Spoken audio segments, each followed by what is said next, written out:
ഇന്നത്തെ ചോദ്യം, നിന്നെ സ്വാധീനിക്കുന്നത് ആരാണ്? എന്താണ് ചോദ്യം? നിന്നെ സ്വാധീനിക്കുന്നത് ആരാണ് എന്നുള്ളതാണ്. നമ്മൾ ഇപ്പോൾ ഇലക്ഷൻ്റെ കാലമാണ്. പല പരസ്യങ്ങൾ നമ്മെ സ്വാധീനിക്കാറുണ്ട്. നമ്മെ സ്വാധീനിക്കുന്നതിന് വേണ്ടിയാണ് ഫ്ലക്സ് വെച്ചിരിക്കുന്നത്.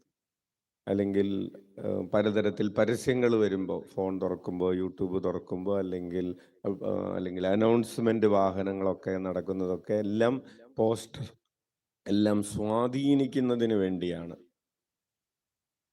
ഇന്നത്തെ സുവിശേഷത്തിൽ കുറച്ചാളുകൾ സ്വാധീനിക്കപ്പെടുന്നു. രണ്ടു കൂട്ടം ആളുകളെ കുറിച്ച് നമ്മൾ കാണുന്നുണ്ട്. ഈശോയാൽ സ്വാധീനിക്കപ്പെടുന്ന ഒരു കൂട്ടം മനുഷ്യര്, പണത്താൽ സ്വാധീനിക്കപ്പെടുന്ന വേറൊരു കൂട്ടം മനുഷ്യര്. ഉയർത്തെഴുന്നേറ്റ ഈശോ ആ സ്ത്രീകളോട് പറഞ്ഞു, നിങ്ങൾ പോയി എല്ലാവരോടും പറയുക, ഞാൻ ഉയർത്തെഴുന്നേറ്റിരിക്കുന്നു എന്ന് പറയുക. അവര് ഈശോ പറഞ്ഞത് കേട്ട് എല്ലാവരോടും ചെന്ന് പറഞ്ഞു, ഈശോ ഉയർത്തെഴുന്നേറ്റിരിക്കുന്നു. കൈയടിച്ച് നമുക്ക് നന്ദി പറയാം. അവര് പാവപ്പെട്ട മനുഷ്യരായിരുന്നു.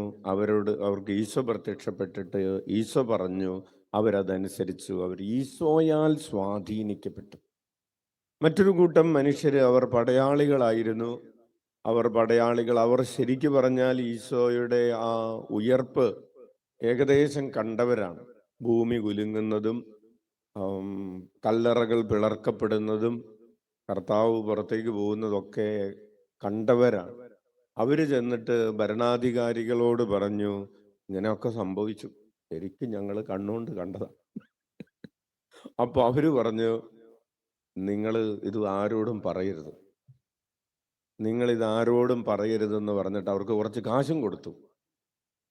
എന്നിട്ട് പറയണം, ഇങ്ങനെ സംഭവിച്ചു എന്ന് പറയരുത്, ഭൂമി ഉലുക്കം ഉണ്ടായിരുന്നോ, കല്ലറ പിളർന്നെന്നോ, ഈശോ ഉയർത്തെഴുന്നേറ്റെന്നോ ഒന്നും ആരോടും പറയരുത്.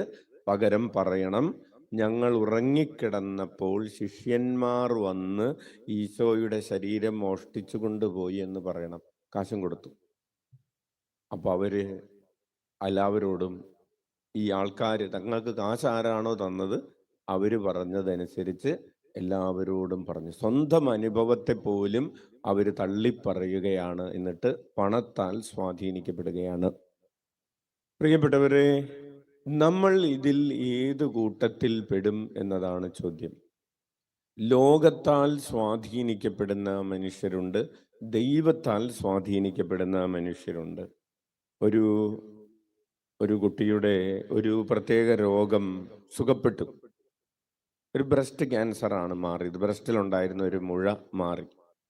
അപ്പോൾ അച്ഛൻ പറഞ്ഞു, ഇത് പിറ്റേ ദിവസം ഒരു ബയോപ്സിക്ക് പോകാനിരുന്നതാണ് മംഗലാപുരത്ത്. അപ്പോൾ തലേ ദിവസമാണ് വന്നത്. പോകുന്നതിൻ്റെ തലേ ദിവസം വന്നു. കൊച്ചിൻ്റെ ബ്രസ്റ്റിലെ മുഴ 3 ഉണ്ടായിരുന്നു, മാറി. ഇന്ന് അപ്പം തന്നെ മാറി. ദൈവത്തിന് സ്തുതി. കൈയടിച്ച് കർത്താവിനെ മഹത്വപ്പെടുത്താം.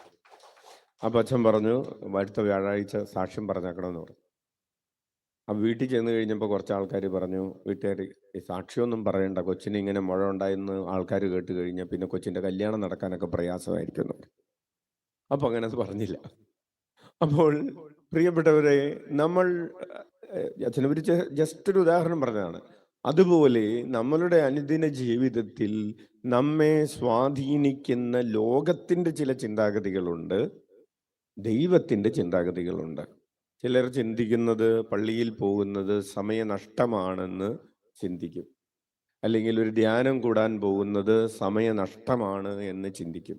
അത് മറ്റുള്ളവരോട് പറയും.